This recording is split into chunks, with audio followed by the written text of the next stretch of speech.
and welcome back to the Toffee Blues YouTube channel, your source for all things Everton. My name's Thomas. I'm joined by the Esk Paul. Again today, we're going to be going through a couple of the Everton financial matters at the moment, the accounts that were published not too long ago now, but we just wanted to cover them in a bit more detail. And there's plenty of rumours at the moment as well with the club's the investigation into the club's finances. Now the rest of the Premier League all of a sudden wanting us to be punished before the end of the year, something similar to what we kind of saw with Leeds and Burnley last year. But we will get into all that. And as mentioned today with Paul, how are you today? And thank you very much for coming back on. Hey Thomas, I'm good, thank you. Sort of not quite got over Saturday yet, but what can we do? Yeah, very disappointing result that. I was shocked actually. I thought we would at least get a point there, but it caught me off guard that much.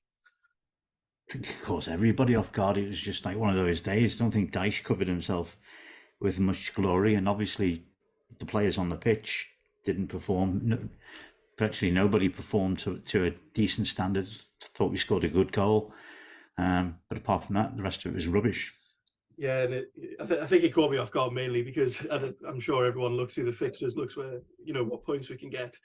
At home to Fulham was definitely one I kind of envisaged us getting at least a point in.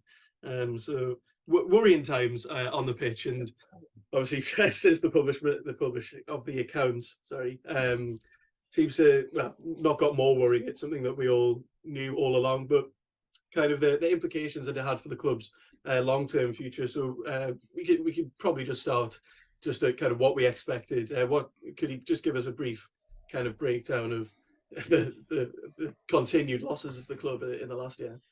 Sure. I mean, the club made quite a fuss about the fact that the loss was down to £44.7 million from nearly 120 million last year. So they were saying reducing the loss by nearly 2/3 was indication of progress going in the right direction. But actually, when you look at it, the only reason we didn't lose more than £100 million was, the players that we sold. So, player trading profits over 60 million, which obviously included Richarlison on the last day of the financial year. It just indicates again that, and our cost base is way out of sync with our levels of income. It's got nothing really to do with the stadium at this point, because all of that is now sitting on the balance sheet. It doesn't appear in the profit and loss account. We just spend too much money and get very little back in return. And if it was any other football club, it would be quite comical just to look at the complete basket case that the club has become. Because until in fact, the club admit in the Everton Stadium Development Company Limited accounts that, the cost base is pretty much fixed because it's mainly players on long-term contracts, and, a fair amount of them drop off this year, thankfully. There's very little that the club can do about it because none of these players really have a market value, and none of these players, frankly, really want to move. They're happy to go out on loan, but they don't want to move because they're getting career high earnings. Gomez is never going to earn what he's earning now. Gababin is not going to ever earn what he's earning now. And these players are out on loan, and we're still paying the bulk of their wages. So we are moving in a slightly better direction, but it's still going to take another couple of years before, sort of the nonsense of the sort of 2018-19 period in particular, 2017-2019 period in particular, washes through the system. We're not going to earn any more money out of Goodison, even though we put season tickets up by around about 10%. That only adds about $1.5 million to our revenue, so it's not really material in terms of our losses. Most of our commercial deals are tied in, the big commercial deals are tied into long-term deals, so they're unlikely to change much, certainly not before Bramley-Moore. And of course, this year we've got the loss of the USM income, which was included in last year's accounts. So that income is around about £20 million. So that will disappear from this year's accounts. Despite what the chairman said in his notes before the accounts, the full amount of income was received from USM for last year. So, you know, that's you know, more than a slight problem for us this year. But it is, I hate the expression really, it is what it is, but it is literally what it is. You know, we've burnt through all of Mashiri's cash. Quite obviously an element of that, and a significant element of that, has gone on the stadium, and I'll talk about that in a few minutes' time.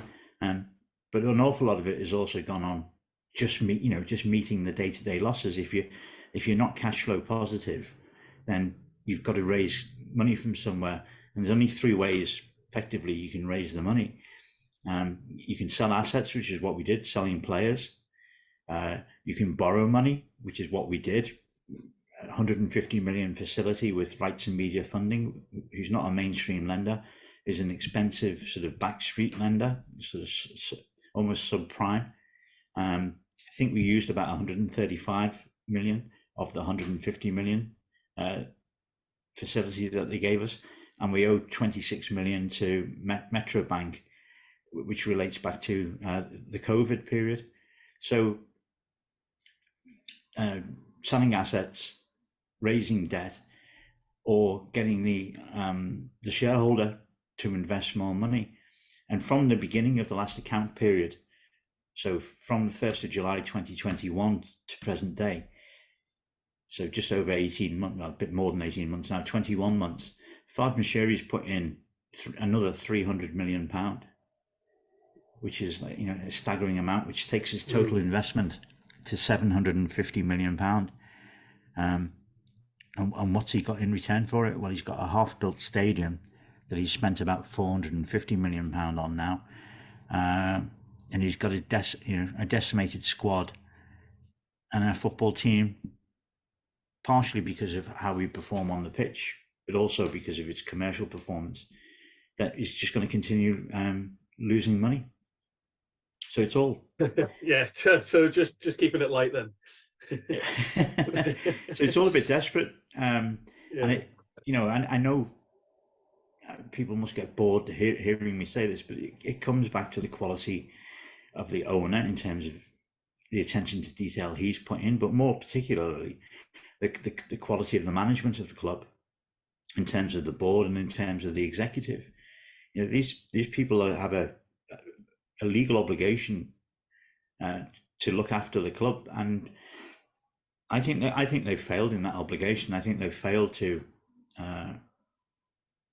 keep the club's finances in an appropriate and orderly manner. The fact that we have had so much money off Farhad Moshiri, the fact that we are in debt, the fact that we're still losing money, the fact that the people that we bought and the managers that we brought in have us knocking around the bottom half of the, you know, well, the bottom 3 or 4 of the table, all impacts our financial performance. You know, our broadcast income fell by 15 million compared to when we were sort of 10th or 12th, just by virtue of finishing 16th. You know, and it will be let's assume for a second that we finish 17th this year.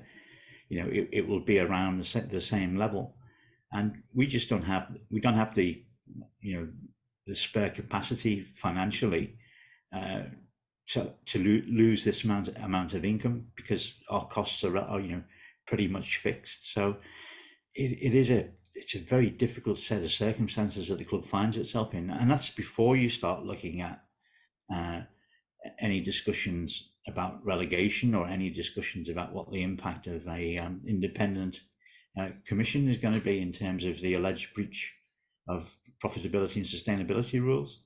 So yeah, absolutely. The performance of the team on the pitch is definitely something I wanted to get onto, because as we all know, as you just discussed there, that we know that the club are failing financially, then that's kind of something that we've all had to accept.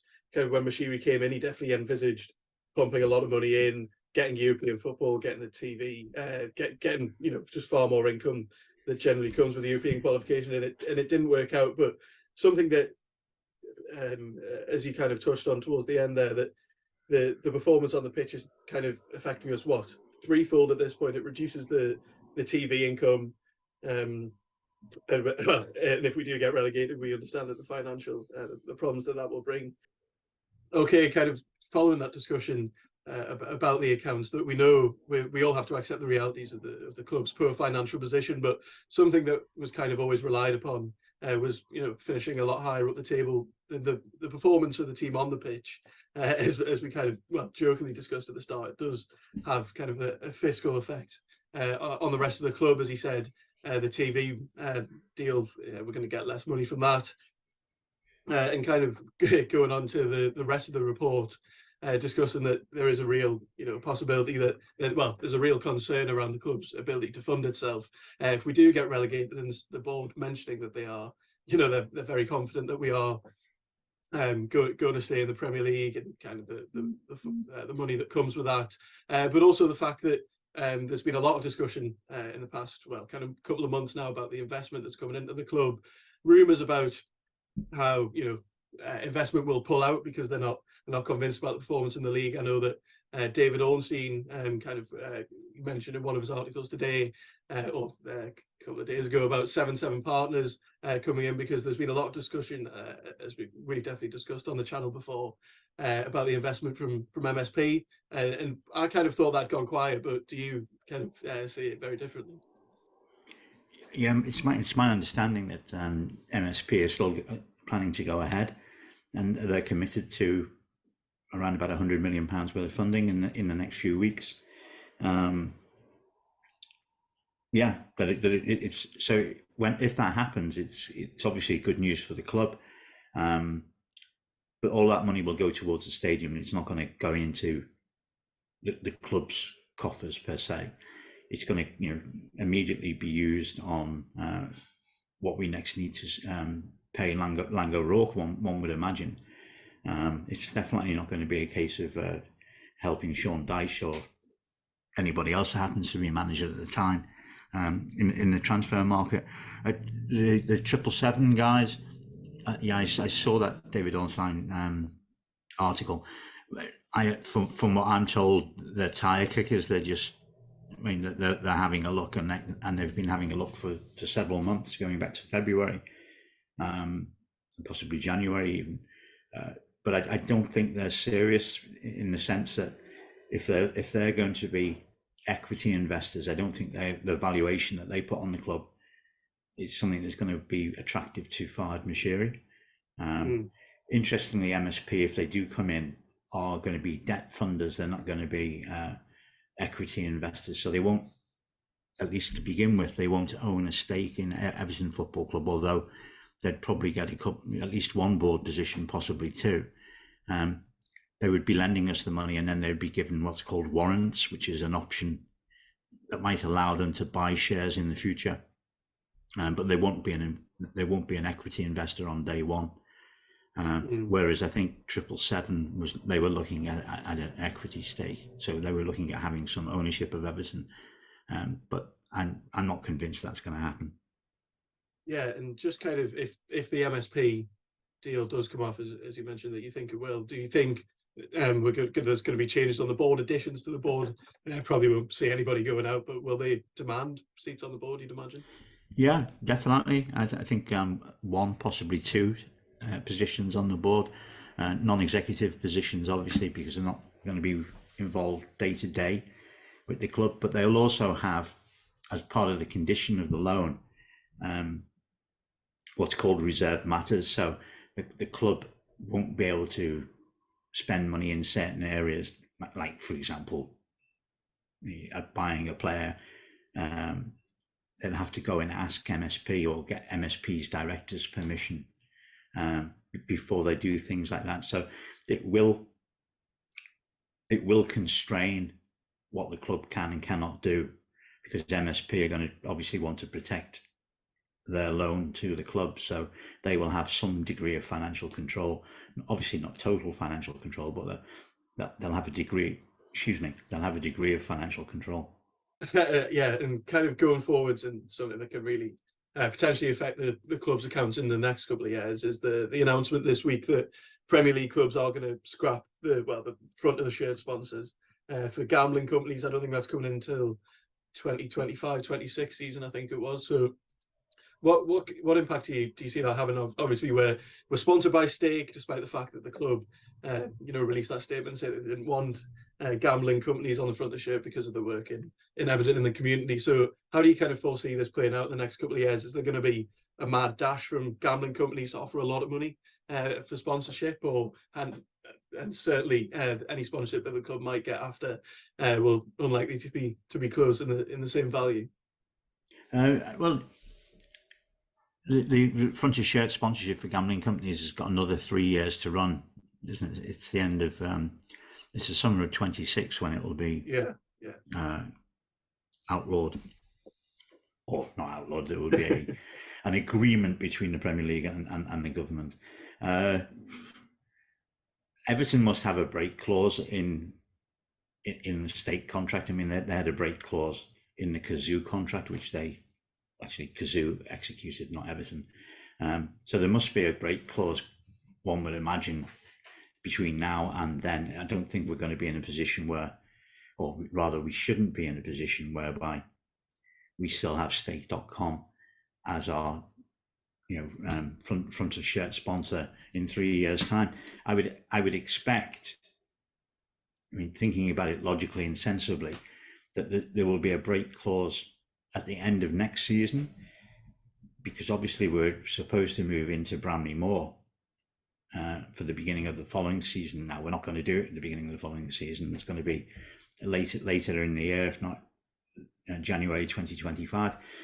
But you'd have thought that the club, in the knowledge that we were likely to move into Bramley-Moore in that season, will have a break clause at the end of next summer.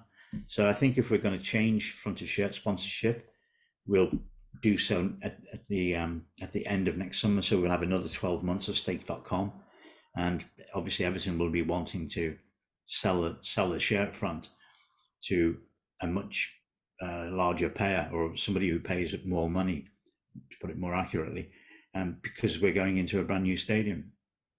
So I would expect it to be next year, 15 months time, when we change shirt sponsors.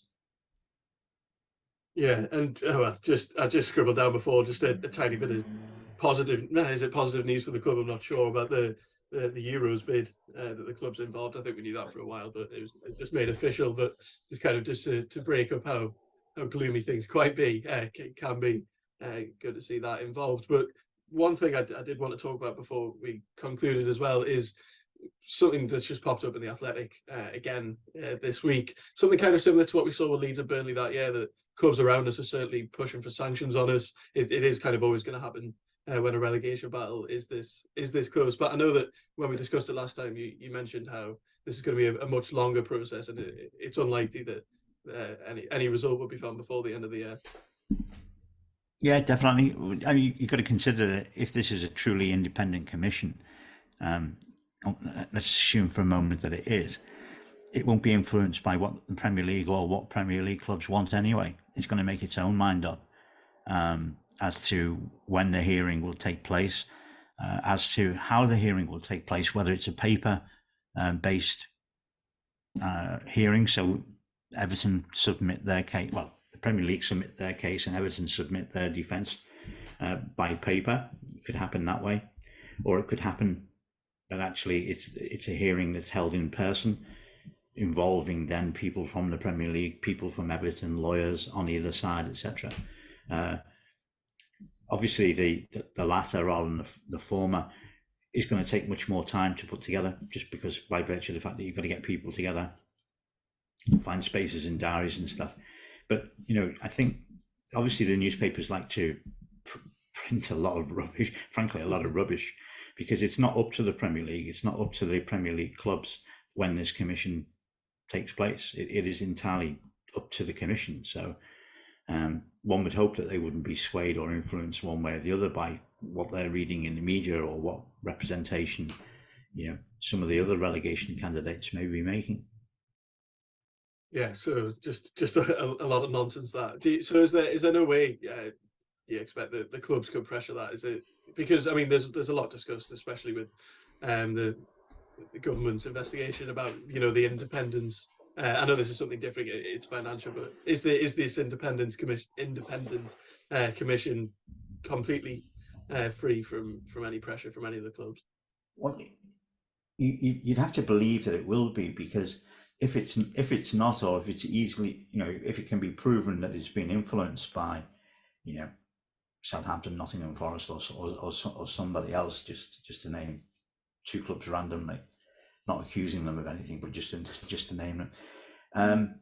If Everton thought that the proper due independent process hadn't taken place, they would obviously appeal against the decision. Now, they can appeal against the decision anyway based on the evidence, and it's pretty sure that whatever decision the commission make, be it in favour of the Premier League or in favour of Everton, the other party are going to appeal against it, because obviously they want to be proven right. But if the process is not right, and if it could be proven that something untoward had happened, or there'd been undue influence from external parties, well, Everton could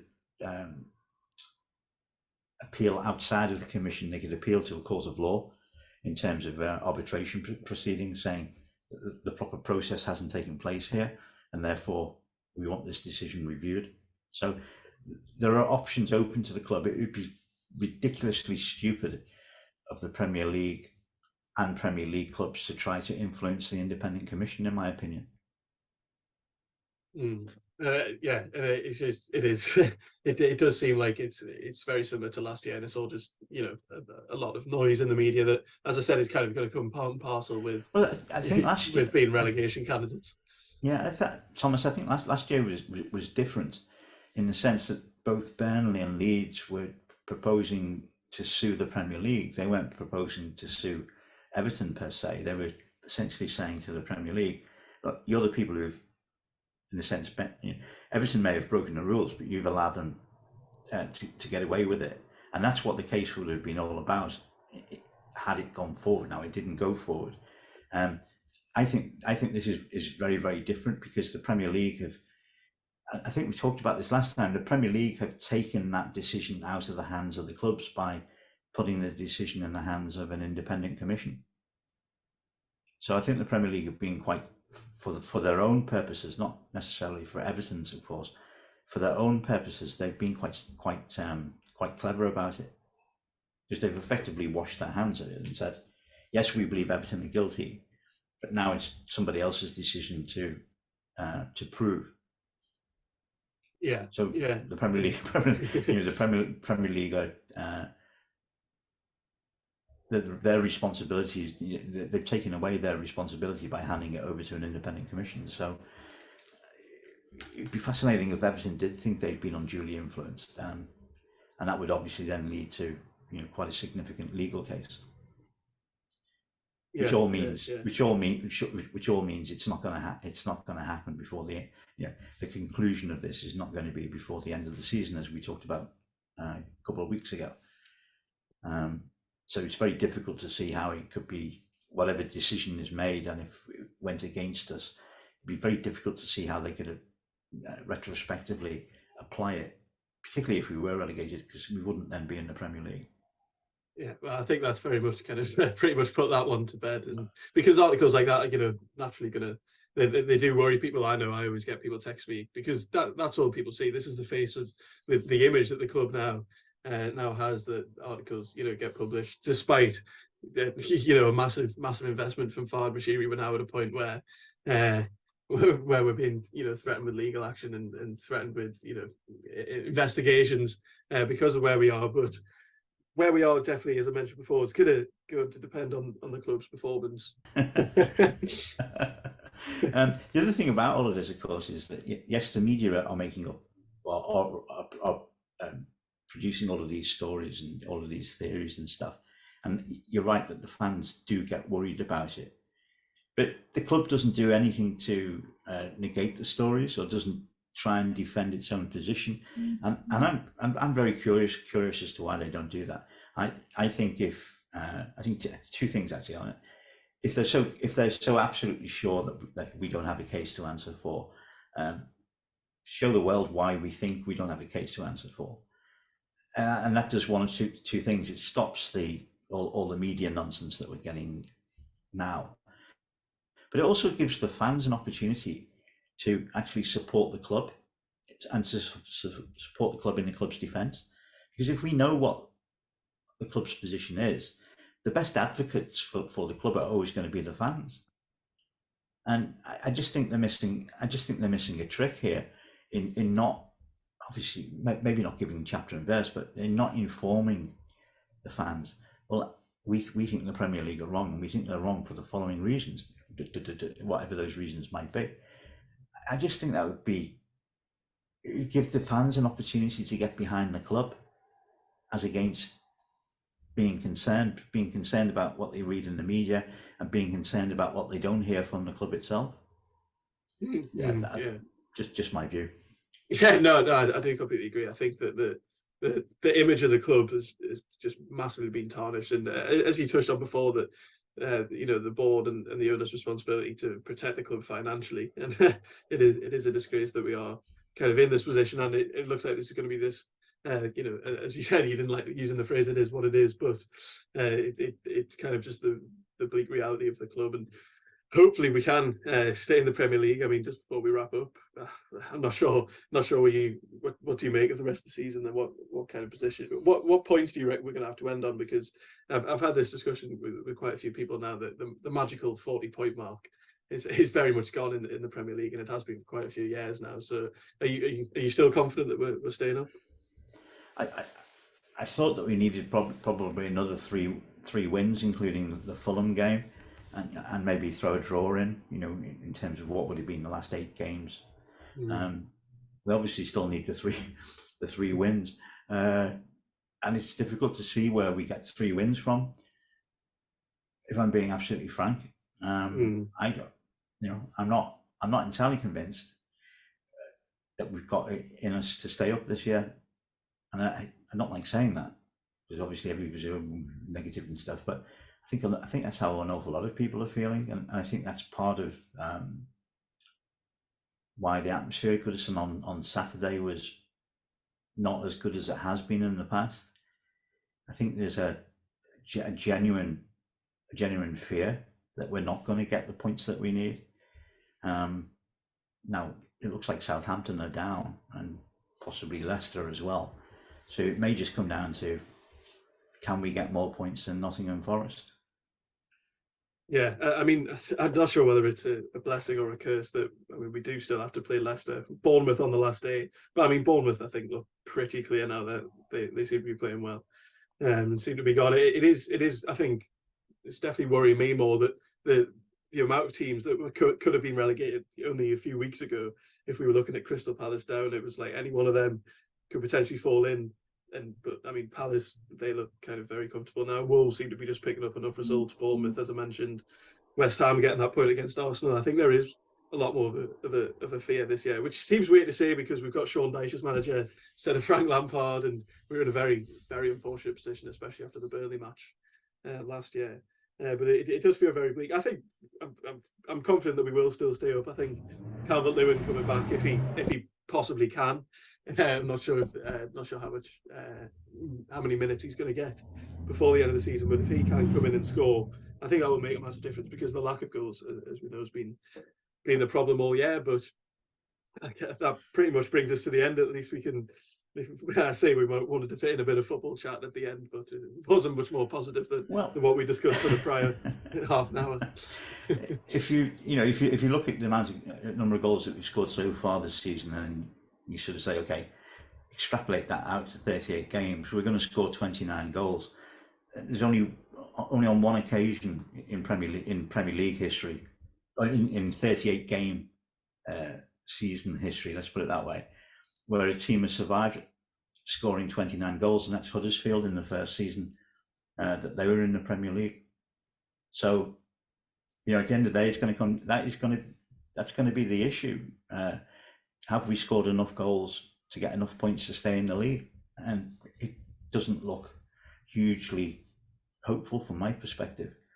And then, again, that goes back to asking questions about the board and asking questions about the owner.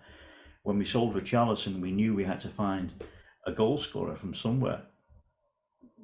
Buying Mopé obviously was the wrong decision. You know, he was only ever going to score at his very best 8 or 9 goals a season in the Premier League. I think that is his best in the Premier League, 9 goals. And he's going to fall about 8 short of that, isn't he? Yeah. The way it's looking, you know, I'm just sort of laughing about it a bit, but it's serious, and it's going to come down to the fact that we didn't buy a goal scorer, and then the finger has to be pointed at the board, at the owner, sorry, but also Kevin Thelwell. I think he's a good guy, and from what I hear about him, people speak very positively about him, and he's obviously doing a lot of work in terms of the structure of the club, you know, making it better from what it was before, and it needs a lot of work on it. But at the same time, you know, recruitment is one of his responsibilities, and we have failed to recruit a goal scorer, and that is going to be what might put us down. Especially on top of the extra Gordon money that we picked up. Just absolutely no excuse for that. But that does bring us to the end. So thank you all very much for listening. Hope you enjoyed our discussion with Paul. Thank you very much for coming on. No problems. I always enjoy speaking to Thomas. So thank you to everybody for listening. And let's hope next time we talk, we know that we're safe. Yeah, I feel like I'm getting deja vu from a particular last season here. I remember we kind of signed off all our conversations with that, saying that, but hopefully we won't be there next year. But here we are anyway. But thank you all very much for listening. Join us next time on the Toffee Blues. Goodbye.